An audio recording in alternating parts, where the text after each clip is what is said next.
चर्चा में हम धर्म का विषय लेंगे कि धर्म क्या है और धर्म की वैदिक मान्यता क्या है, धर्म किसे कहते हैं, इस संबंध में चर्चा करेंगे। धर्म के विषय में अनेक भ्रांतियां हैं। वास्तव में धर्म क्या है कि धर्म जो हम दूसरों से अपेक्षा करते हैं कि दूसरे हमारे साथ कैसा व्यवहार करें, वही व्यवहार यदि हम दूसरों के साथ करें वो धर्म कहलाता है।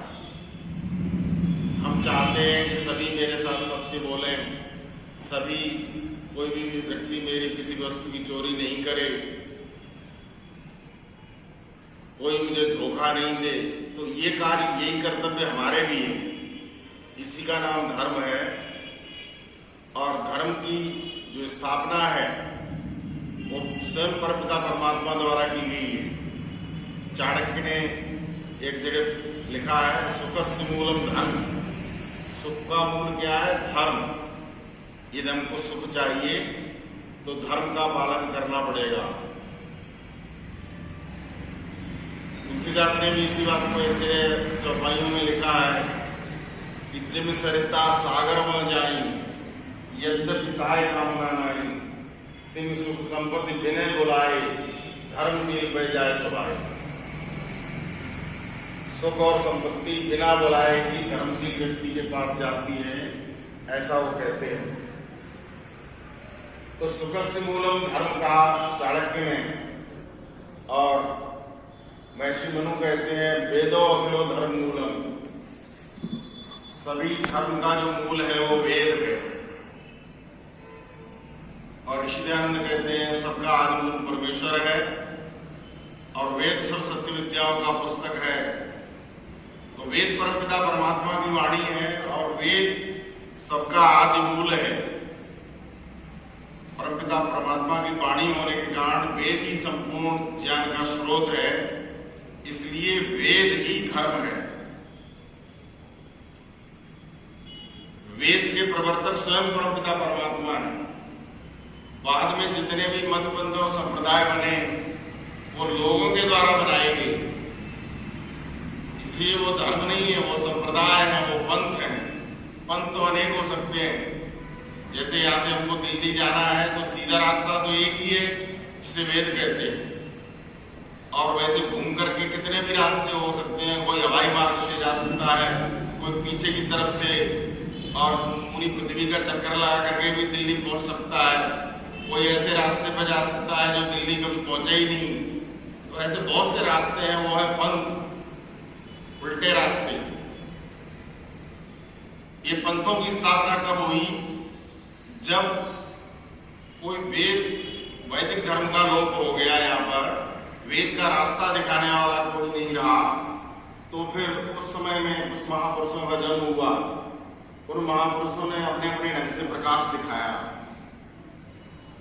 वो प्रकाश जो है वो उस समय का, और उन्होंने जो ग्रंथ लिखा वो उनके द्वारा लिखी हुई पुस्तक हो गई, जिसको हमने धार्मिक ग्रंथ मान लिया। लेकिन वास्तव में वो ये जो वेद पर यदि आधारित है तो उतना उतना तो मान्य है, और जो वेद के अलावा है वो उनका अपना है, वो धर्म नहीं हो सकता। धर्म की मान्यता है वो है जो सबके लिए कल्याणकारी है। इससे वेद क्या कहता है?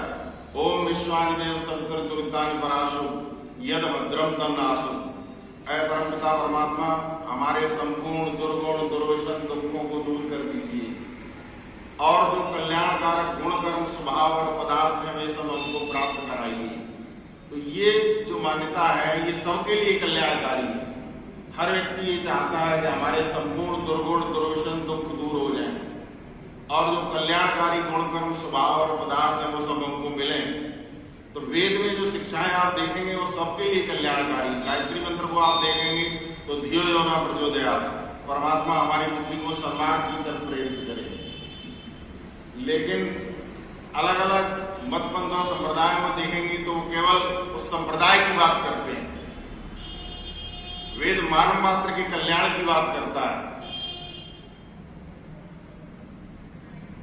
महात्मा आर्य ऋषि जी कहा करते थे कि वेद उस तरह से है जैसे सूरज परमपिता परमात्मा द्वारा निर्मित है और उसका प्रकाश सब जगह फैल रहा है।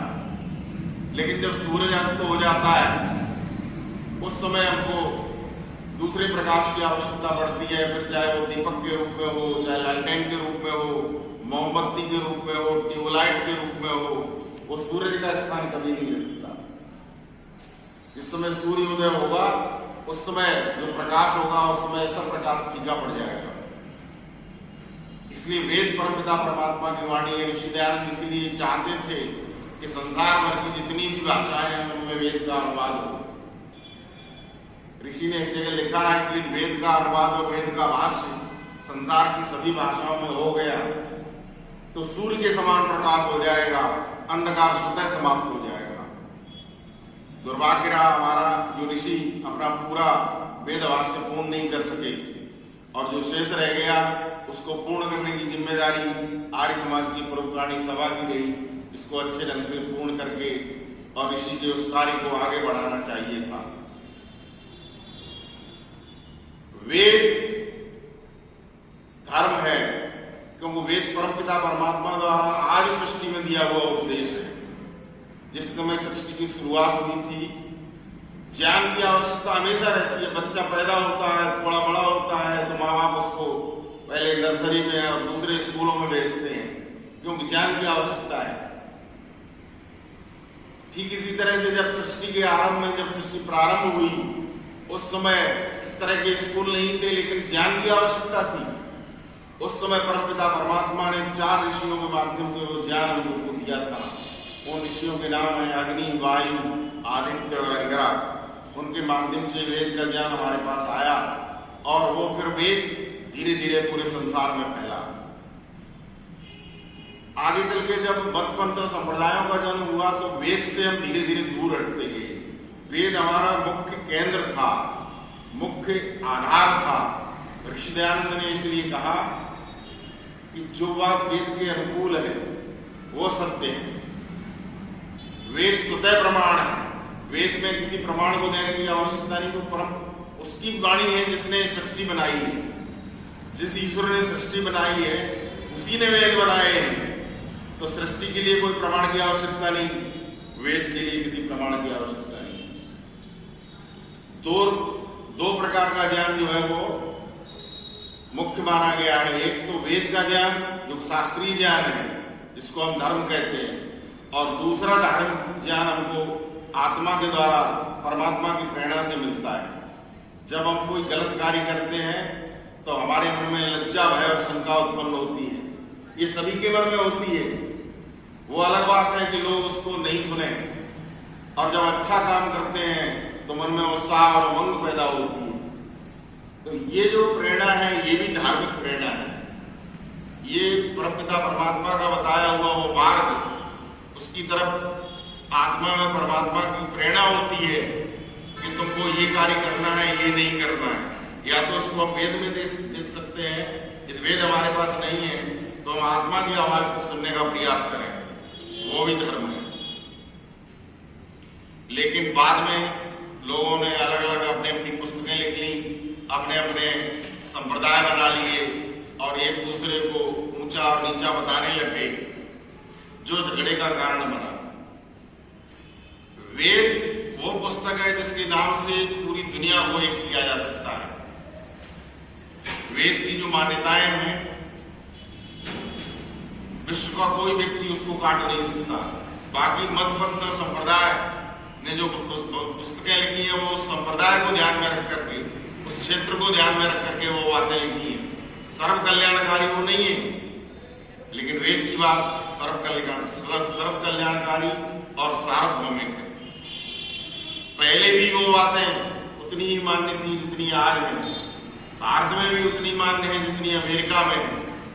इसलिए वो सार्वभौमिक धर्म है। तो इसी सार्वभौमिक धर्म की व्याख्या महर्षि मनु ने अपने मनुस्मृति नामक ग्रंथ में की है। वो धर्म की व्याख्या करते हुए धर्म के 10 लक्षण बताते हैं। प्रतिक्षमा दमो अस्तेयम शौचम इंद्रिय निग्रह धीर विद्या सत्यम अक्रोधो 10कम धर्म लक्षण। वो कहते हैं कि ये 10 गुण जहां पर दिखाई दें तो समझिए वो धर्म है। धृति, धैर्य, क्षमा, दमो, दमन, यानी मन का गलत रास्ते से रोकना, इसका नाम दमन। क्षमा, दमो अस्तेयम, किसी की भी वस्तु को बिना उसकी आज्ञा के नहीं लेना, इसका नाम अस्तेय। दमो अस्तेयम, शौच, अंदर बाहर की पवित्रता। इंद्रिय निग्रह, बुद्धि, विद्या, सत्य, अक्रोध, ये धर्म के 10 लक्षण कहे गए। अब इनमें आप देखेंगे ये सबके लिए कल्याणकारी है। पहला लक्षण है धर्म का धैर्य।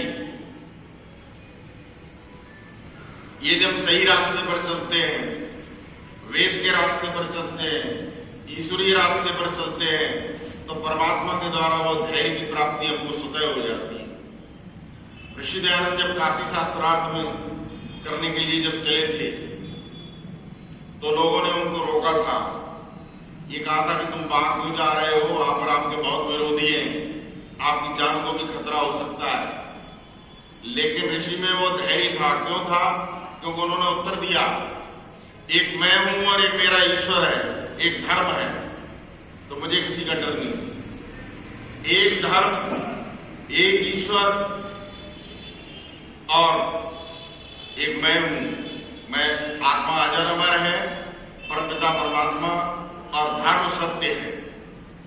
मैं सत्य का प्रचार करने जा रहा हूं, सत्य की बात कहने जा रहा हूं, इसमें मुझे किसका डर है? ऐसा कहकर के वो वहां पर चल दिए थे। और धैर्य देखिए उस व्यक्ति का, सामने 24-25 पंडित बैठे हुए। काशी में उस समय की संख्या हजारों में थी, 50,000 से ऊपर व्यक्ति इकट्ठे हुए थे। काशी के उस समय के जो राजा थे वो भी पक्षपाती थे। उन्होंने कह दिया था कि स्वामी दयानंद को काशी में हराना जरूरी है, नहीं तो मूर्ति पूजा समाप्त हो जाएगी।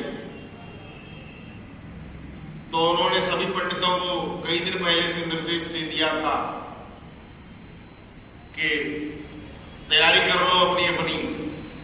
और कुछ लोगों को तो यहां तक निर्देश दिया था कि शास्त्रार्थ में हार जाओ तो रोड़े और पत्थर भी इकट्ठे कर लो, बाद में पत्थर वर्षा कर देना। इस तरह से वहां पर तैयारी की गई थी। लेकिन धैर्य देखो ऋषि दयानंद का, उनको कोई डर नहीं था। ऋषि दयानंद के जो सहयोगी थे उनको भी अंदर जाने नहीं दिया गया। ऋषि बिल्कुल अकेले थे। वहां का जो कोतवाल था वो जरूर निष्पक्ष व्यक्ति था और उसने उस समय ऋषि दयानंद की रक्षा की थी। यदि वो रक्षा नहीं करता तो हो सकता उस समय स्वामी जी के प्राण चले गए होते। तो काशी शास्त्रार्थ से पहले ऋषि दयानंद ने, दादा बस्तीराम ने एक जगह लिखा, उसमें पर्ची छपवाए थे और काशी में जाकर के उन्होंने प्रचार किया था कि ताकत राखे थे सन्यासी, निर्भय जाए गधेड़ी काशी। चाबागों में तंबू दाना, बैठे कोथा कोई पुराना। बोले सभी बाग में आइयो, तड़के पोथी अपनी अपनी लियो। एक सन्यासी बहस करेगा, देखा चाहिए कौन गिरेगा। ठाकुर हरि सिंह के बाग, तड़के होगा धर्म का भाग। चिट्ठी गुप्त मते लिखवाई, सारी काशी में फिरवाई। बोले विशुद्धानंद उदासी, लोगों देखा भी सन्यासी। कहते हैं, किसी ने उत्तर दिया, यो सन्यासी को ने भाई, यो कोई कला कुदरती आई। मूर्ति पूजा को हर लेगा, वैदिक धर्म बीज बो देगा। इस तरह से वहां पर एक भय भी व्याप्त हो गया था लोगों के अंदर कि ये सन्यासी, इसका शास्त्रार्थ हमने कल वहां सुना था और इसके आगे टिकना मुश्किल है और इसको मारना भी आसान नहीं है क्योंकि इसकी पहलवान जैसी आकृति है। इस तरह का वर्णन वहां पर मिलता है। तो मैं बता रहा था कि उस समय ऋषि दयानंद के अंदर अद्भुत धैर्य था। शास्त्रार्थ में ऋषि दयानंद की जब जीत हुई तो अंत में उनको कोई प्रमाण नहीं मिला वेद का जिससे वो सिद्ध करते कि वेद में मूर्ति पूजा है। तो अंत में कुछ वो पुराने पत्रक लेकर के आए पुराणों के, और उसमें दिखाने लगे कि देखिए इसमें ये लिखा हुआ है, और रात को अंधेरा हो गया था। अंधेरा होने लगा तो उस समय लालटेन में स्वामी जी जब उसको देखने लगे तो देखने में पढ़ने में कुछ समय लगा। इतने में जो पंडित मंडली थी वो उठ के खड़ी हो गई और उन्होंने प्रचार कर दिया कि स्वामी दयानंद हार गए, और उसी समय पत्थर वर्षा भी प्रारंभ हो गई। लेकिन वो कोतवाल जो था उसने ऋषि दयानंद को अंदर ले लिया और उस समय उनकी जान बच गई। अगले दिन अखबारों में जो समाचार छपा था उसमें ये स्पष्ट आया था कि आज काशी की हार हुई। इतिहास साक्षी है, उस दिन काशी की हार हुई। तो ऋषि दयानंद का अद्भुत धैर्य था, इतना सब होते हुए भी वो विचलित नहीं हुए। उनके ऊपर पत्थर वर्षा की गई। अगले दिन लोगों ने सोचा था शास्त्रार्थ में हार गए हैं तो उनका चेहरा मुरझा गया होगा, तो लोग देखने के लिए गए तो ऋषि दयानंद उसी तरह से मुस्कुरा रहे थे। और उन्होंने दोबारा भी फिर काशी में शास्त्रार्थ के लिए कई बार वहां के लोगों को ललकारा, लेकिन सामने आने की किसी की हिम्मत नहीं। एक बार तो मुश्किल से आए। तो ये जो धर्म का पहला लक्षण है धैर्य, ऋषि दयानंद में अद्भुत था। इसके अनेक उदाहरण आपको देखने को मिल सकते हैं। दूसरा लक्षण कहा गया है क्षमा, क्षमाशीलता। क्षमा से होती उस भजन को जिसके पास कर लो। यदि कोई सर्प जिसमें जहर है और वो क्षमा कर देता है तो उसको शोभा देती है। जो शक्तिशाली है, जो बलवान है, वो किसी को क्षमा कर देता है तो वो क्षमा जो है शोभा देती है। ऋषि दयानंद के जीवन में इस तरह की घटनाएं भी बहुत देखने को मिलती है। एक बार स्वामी दयानंद सरस्वती गंगा किनारे बैठे हुए और संध्या कर रहे थे। स्वामी दयानंद हर एक मत पंथ और संप्रदाय की सच्चाई और अच्छाई और बुराई सब बताया करते थे। तो दो मुसलमान पहलवानों ने देखा कि आज ये मौका अच्छा है और ये कुरान का खंडन करता है तो इस बाबा को यही गंगा में डुबकी लगा देते हैं। बैठे ऋषि जी समाधि लगाए, वो गंगा किनारे पे आसन जमाए। पंडित रामदत्त जी ने इस तरह की पंक्ति लिखी है कि बैठे ऋषि जी समाधि लगाए तो गंगा किनारे पे आसन लगाए। तो दो पहलवान मित्र आए, एक ने इधर से पकड़ा, दूसरे ने दूसरी बात को पकड़ा, और जैसे ही पकड़ा तो ऋषि उनकी मनसा समझ गए। यद्यपि वो ध्यानावस्थित थे तो वो समझ गए, तो ऋषि ने उनको ही जकड़ लिया और जकड़ करके और कूद करके गंगा में स्वयं कूद गए। प्राणायाम के अभ्यासी थे, बहुत देर तक सांस रोकने का अभ्यास था। डुबकी लगा करके शरीर में बल था ब्रह्मचरी का, तो वो भी पहलवान थे दूसरे दो, लेकिन उनको दबा दिया वहां पर और थोड़ी देर ऋषि ने डुबकी लगाई वहां। फिर देखा कि नहीं ये मारे जाएंगे तो उछल करके बाहर आ गए। बोले मैं सन्यासी हूं, लोग मुझको कलंकित करेंगे कि एक सन्यासी ने हत्या कर दी, तो ये जाओ तुमको छोड़ते हैं, क्षमादान देते हैं, लेकिन तुमको शास्त्रार्थ करना हो तो अपने गुरु को भी बुला लो और मल्ल विद्या करनी है तो पहलवान से जाकर के लड़ लेना। इस तरह से ऋषि ने वहां पर उनको क्षमा कर दिया। और भी ऋषि के जीवन की अनेक घटनाएं हैं। अंत में जब उनको जगन्नाथ नाम के व्यक्ति ने कांच पिलाया था, तब भी ऋषि को पता चल गया था कि कांच दिया गया है और इस व्यक्ति की इसमें गलती नहीं है, तो बहुत बड़ा षड्यंत्र रचा गया है। इसको यदि हम यहां से नहीं भगाएंगे, इसको क्षमा नहीं करेंगे तो इसकी जान को खतरा हो सकता है। तो ऋषि ने जब पता चला तो तुरंत उस व्यक्ति को बुला करके और अपने पास जो पैसे रखे थे उनमें से कुछ पैसों की एक थैली उसको पकड़ाई थी। पंडित फूलचंद शर्मा ने लिखा है उन जगह कि थैली दे निज हत्यारे को करके निडर भगाया था। थैली दे निज हत्यारे को करके निडर भगाया था। उसको वो थैली पकड़ा दी और कहा कि जाओ नेपाल चले जाओ, यहाँ तो हमारे भक्तों को पता चलेगा तुमको मार देंगे। तो ये क्षमा का कितना बड़ा उदाहरण ऋषि दयानंद के जीवन में होता है, आप जगह जगह देखिए।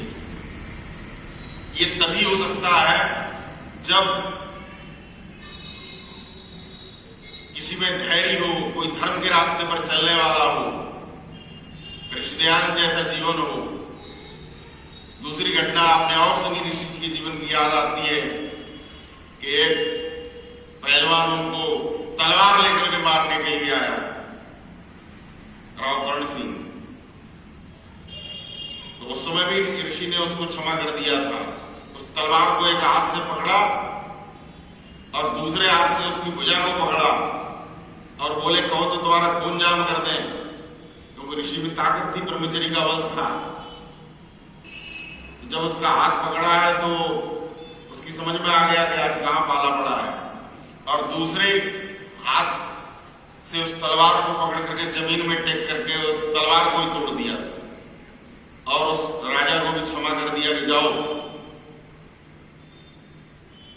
क्योंकि वो जानते थे कि ये गलती अपनी अज्ञानता के कारण कर रहा है। श्री ऋषि ने उसको भी क्षमा किया। तो धर्म का दूसरा लक्षण क्षमा का है। धृति क्षमा दमो अस्तेयम। दम कहते हैं इंद्रियों का दमन, इंद्रियों को सही रास्ते की तरफ लगाना, गलत रास्ते से रोकना। इसको योग में अभ्यास और वैराग्य कहते हैं। गलत रास्ते से तो वैराग्य हो जाए हमको, और अच्छे रास्ते पर चलने का अभ्यास बनाए, इसी का नाम योग है। और इसी को दमन कहा गया है। आपने वो उपनिषदों की कहानी सुनी होगी। एक बार उपनिषदों के अंदर एक कथा आती है कि देवता, मनुष्य और राक्षस वो जाते हैं प्रजापति के पास। प्रजापति परमपिता परमात्मा का नाम है। वो प्रजा का पालक है, इसलिए इसको प्रजापति कहते हैं। समझाने के लिए कहानी उपनिषदों में दी गई है कि प्रजापति के पास ये गए और उनसे कहा कि हमको उपदेश दो। तो उन्होंने कहा उपदेश तो हम देंगे, लेकिन पहले तपस्या करनी पड़ेगी। जाओ तुम 30 वर्ष तक तपस्या करो, ब्रह्मचर्य व्रत का पालन करो, उसके बाद हमारे पास आना। प्राचीन समय था, लोग विद्या के पिपासु थे, विद्या को ग्रहण करना चाहते थे। 30 वर्ष तक तीनों ने तपस्या की। उसके पश्चात वो दोबारा उपस्थित हुए प्रजापति के पास। तो उपदेश के रूप में जब सबसे पहले देवता आगे बढ़े तो उन्होंने कहा द, और पूछा कि आप अर्थ समझे? बोले हाँ समझ गए। द का अर्थ है दमन करना, मन का दमन करना, मन को गलत रास्ते से रोक करके सही रास्ते पर चलाना, इसका नाम है दमन। और इसके बाद आगे बढ़ते हैं कौन? मनुष्य। उनसे भी उन्होंने वही उपदेश बोला कि द, और पूछा आपकी समझ में आ गया? बोले हाँ आ गया। द का अर्थ है दान करना। मनुष्य का मनुष्यत्व इसी में है कि वो दान करे। इसके बाद असुर आगे बढ़ते हैं और उनसे भी उन्होंने वही उपदेश बोला द, और पूछा कि आप समझ गए? बोले हाँ समझ गए। द का अर्थ है दया करना, क्योंकि असुरों को मालूम था कि हम लोगों को सताते हैं। 30 वर्ष तक जब उन्होंने तपस्या की तो असुरों को अपनी गलती समझ में आ गई, मनुष्यों को मनुष्यत्व समझ में आ गया, देवताओं को देवत्व समझ में आ गया। तो देवताओं का देवत्व इसी में है कि वो दमन करें, मनुष्यों का मनुष्यत्व इसमें है कि वो दान करें, और राक्षसों का जो है वो असुरत्व इसी में है कि वो दया करें, लोगों को सताएं नहीं। इस तरह से उपदेश दिया गया। तो ये धर्म का तीसरा लक्षण धृति क्षमा दमो अस्तेयम। चौथे लक्षण के बारे में और बता करके अपनी वाणी को विराम दूंगा, फिर आगे के लक्षणों के विषय में फिर कभी चर्चा करेंगे। अगला लक्षण जो कहा गया है वो अस्तेय। अस्तेय का अर्थ है चोरी न करना। किसी भी वस्तु को बिना उसकी आज्ञा के नहीं छूना चाहिए, नहीं लेना चाहिए। मैथिली शरणगुप्त ने एक जगह लिखा है कि भूल कर किसी ने गलत कार्य कर डाला कभी, तो वो स्वयं नृप के निकट दंडार्थ जाता था तभी। अब भी लिखित है, लिखित में का वो इतिहास में अनुपम सुजनता विदित है जिसके अमल आवास में। वो यहाँ पर उन्होंने लिखित मुनि का उदाहरण दिया है कि प्राचीन समय में यदि किसी से कोई गलती हो जाती थी तो राजा के पास स्वयं जाकर के दंड मांगता था। आज की तरह नहीं था कि मैंने चोरी की है, मैं चोर नहीं हूं, वकील को खड़ा कर दिया और वकील भी वकालत कर रहा है कि ये चोर नहीं है और वो वास्तविक चोर चोरी से बचता है। प्राचीन समय में ऐसा नहीं था। प्राचीन समय में यदि किसी से गलती हो जाती थी तो चोर दौड़ करके राजा के पास जाता था और कहता था कि मैंने चोरी की है, आपकी मर्जी है, वो दंड दीजिए। कहते हैं कि लिखित मुनि और दूसरे उनके बड़े भाई थे शंख मुनि, एक नदी के किनारे आश्रम बना करके रहा करते थे। आश्रम के एक तरफ, नदी के एक तरफ शंख मुनि का आश्रम था, दूसरी तरफ लिखित मुनि का आश्रम था। शंख मुनि बड़े थे, लिखित छोटे थे। एक बार शंख मुनि की अनुपस्थिति में लिखित मुनि शंख मुनि के आश्रम में चले गए। वहां पर बहुत पेड़ पौधे लगे हुए थे, अच्छे अच्छे फल आम के पक रहे थे। बिना उनकी अनुमति के, उनकी अनुपस्थिति में वो उन्होंने फल खा लिए। फल खा तो लिए, गलती हो गई, लेकिन उस समय के लोग गलतियों को बता भी दिया करते थे, सत्य के अनुगामी होते थे। बाद में जब वो लौट करके आए तो स्वयं शंख मुनि के पास गए और बोले उनसे कि मुझसे एक भयंकर भूल हुई है, आप मुझे क्षमा करो। आपके बगीचे में मैं चला गया था और आपकी अनुपस्थिति में हमने फल तोड़ करके खाए हैं, हमारे को कोई दंड दीजिए और माफ करो। शंख मुनि कहते हैं, भ्राता मैं तो दंड नहीं दे सकता, आप राजा के पास जाओ। तो उस समय सुद्युम्न नाम के राजा थे, उनके पास लिखित मुनि उपस्थित होते हैं और राजा से कहते हैं कि राजन, इस तरीके से मेरे से भयंकर भूल हो गई और मैंने बड़े भाई की अनुपस्थिति में उसके बगीचे से फल तोड़ करके खा लिए हैं, आप हमको उचित दंड दीजिए। राजा ने कहा कि आपने अपनी गलती स्वीकार की है, इसलिए मैं आपको माफ करता हूं। लेकिन लिखित मुनि कहते हैं, मुझे माफी नहीं चाहिए, मुझे दंड चाहिए, क्योंकि मैंने गलती की है। आप मेरे हाथों से ये दोनों हाथों से मैंने फल तोड़े हैं, तो मेरे दोनों बाहों इनको काट दीजिए। नहीं मानने पर उस लिखित मुनि के दोनों हाथ काट दिए गए और हाथ कटे हुए फिर वो लौट करके बड़े भाई शंख मुनि के पास उपस्थित होता है और शंख मुनि से माफी मांगता है। मुनि उनको माफ कर देते हैं। बाद में लिखित मुनि अपने आश्रम में जाकर के तपस्या करके अपना शेष जीवन बिताते हैं। कहने का तात्पर्य, प्राचीन समय में इस सत्य को कितने बड़े ढंग से हम लोग लेते थे। आज यदि चोरी या गलती या झूठ बोलते हैं तो हम छुपाते हैं कि हमने नहीं ऐसा किया और वकील और खड़ा कर देते हैं। अभी आधुनिक समय का एक उदाहरण देते हैं, छोटा सा उदाहरण 1 मिनट का है कि दक्षिण भारत में शिवाजी महाराज के जो प्रधान सेनापति थे कोंडदेव, जिनको दादा कोंडदेव कहा जाता था, उन्होंने एक बार जब साम्राज्य की उनकी स्थापना करती, उसके पश्चात की बात है कि एक बार उन्होंने सेवक को भेज करके खाने के लिए कुछ मंगाया, तो सेवक पास के बगीचे में से जाकर के फल तोड़ करके ले आया। तो कोंडदेव, जो दादाजी जिनको शिवाजी कहते थे, वो फल उठा करके खाने लगे तो वो रुक गए बीच में और सेवक से पूछा, ये फल आप कहां से लाए? बोले पास में जो शाहजी का बाग है, शाहजी शिवाजी के पिताजी थे, बोले उस बगीचे में से तोड़ करके लाए। तो बोले आपने उनसे पूछा था? बोले पूछा तो नहीं था। बोले तो भयंकर गलती हुई, ये तो चोरी का माल है, मैं इसको नहीं खाऊंगा और मेरे से भयंकर भूल हुई है। मेरे हाथ ने इन फलों को उठाने की चेष्टा की है, तो मेरे हाथ को तुरंत काट दीजिए। तो वो सेवक डर गया, भागता हुआ वो जीजाबाई के पास पहुंचता है। जीजाबाई दौड़ करके आती है कि आप ये क्या कर रहे हो? बगीचा आपका ही है, क्योंकि आप हमारे प्रधान सेनापति रहे हैं, संपूर्ण राज्य का विस्तार आपके मार्गदर्शन में हुआ है, आपने कैसे मान लिया बगीचा आपका नहीं? तो बहुत समझाने पर दादा कोंडदेव जी मान जाते हैं, लेकिन वो अपना जो उनका कुर्ता था उसकी दाहिनी बांह को काट देते हैं और वो बांह की कटी हुई बांह को लेकर के वो उस तरह का कुर्ता पहन करके घुमा करते थे। वो कुर्ता, वो कहते हैं कि हमको ये याद दिलाता है कि कभी चोरी नहीं करनी चाहिए। ये आधुनिक युग का उदाहरण है, प्राचीन युग का लिखित मुनि का उदाहरण। किस तरह से हमारे लोग किस तरह से धर्म का पालन किया करते थे। तभी महर्षि मनु ने लिखा है, धर्मेव अतो अंत धर्मो रक्षित रक्षिता तस्मात् धर्मो न हन्तव्यं मान धर्मो अतो बदी।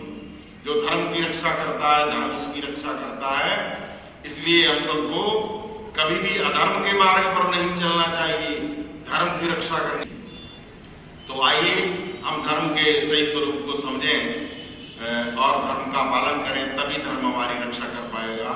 इन्हीं शब्दों के साथ मैं अपनी वाणी को विराम देता हूं।